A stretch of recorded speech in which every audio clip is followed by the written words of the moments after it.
arena, he's actually playing it the way that I've seen him play it many, many times before. He's back with pawn to e3 and the bishop developing on that diagonal instead of the double fianchetto setup. I love that, and with c4 taking the control of the center, saying, I don't need that bishop, go ahead and play a6, I'll just gonna capture, unless bishop a4 would also be possible. That's an interesting setup, you mentioned it before, and I'm very excited to see it finally for myself. Yeah, we see the knight capture back on d5. Magnus is playing one of those positions where at the moment you look at the g7 pawn and it's very similar to what we saw in that previous game for Hikaru, where the bishop on b2 is kind of pressuring it, and so if you ever think about moving the bishop from f8, suddenly you drop the g7 pawn, so perhaps a little bit awkward getting developed here for Magnus. At the very least, he's going to have to answer a question or two. Yeah, and you might think that the d2 pawn is quite passive, but don't worry, it will go on d4 sooner or later, and probably no rush as we speak, because the bishop on b2 is very powerful. You almost do not want to hide that bishop. And then after knight f6 and rook c1, that's what we have on the board. Hikaru has a clear advantage in the development. Yeah, knight f6 was played for the very reason we just outlined, which is that the g7 pawn was attacked. You had to retreat in order to protect it, and immediately we start to see some, I don't want to call them opening problems already, but questions. Let's call them questions. Hikaru is saying rook c1 and opening up the idea of maybe knight to a4, maybe bishop to a3, maybe pawn to d4. Just a little bit of pressure on that c5 pawn, and Hikaru is definitely looking like he's got his bread and butter type of opening position that he knows inside and out. So he's comfortable, and you can just tell. I even think I saw Hikaru Nakamura head bob there. Yeah, and Magnus is in his very typical sleeping pose, which is actually Magnus' focus pose. Yeah. And then I just wanted to highlight that after bishop a3, imagine you just say, but what's the problem with c5? I'm just gonna defend with b6, but then you would have lots of pressure on the c file and the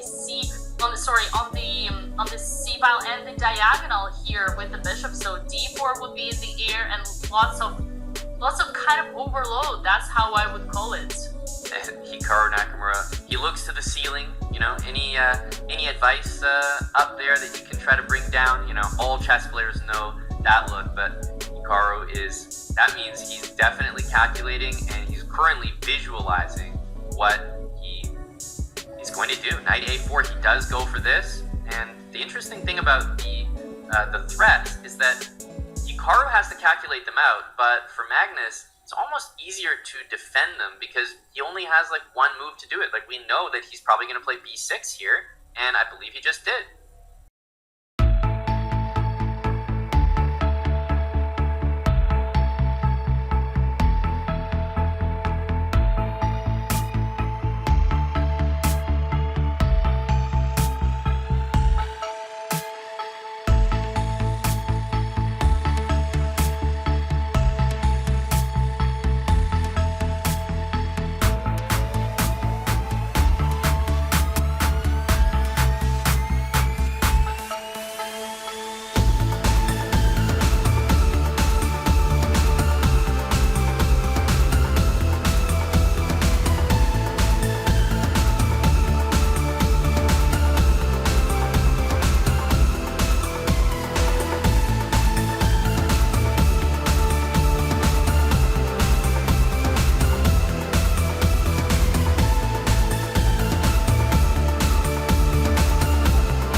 And I do want to highlight that here for Hikaru, it's definitely not a funny situation to be in.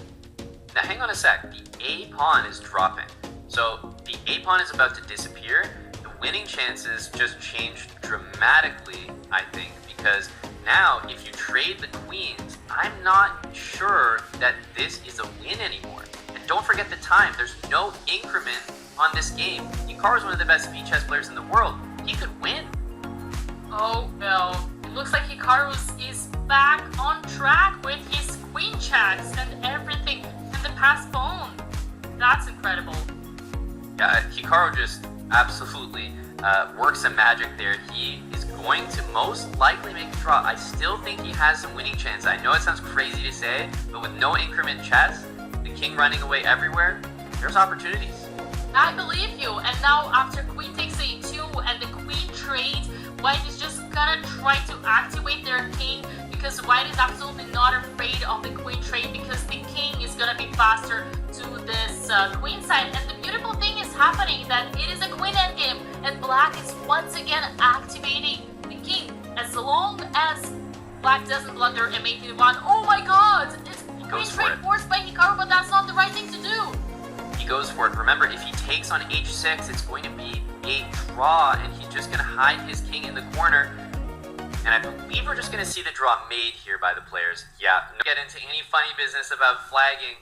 A shocking result, and as Hikaru blundering a piece, you have to almost count that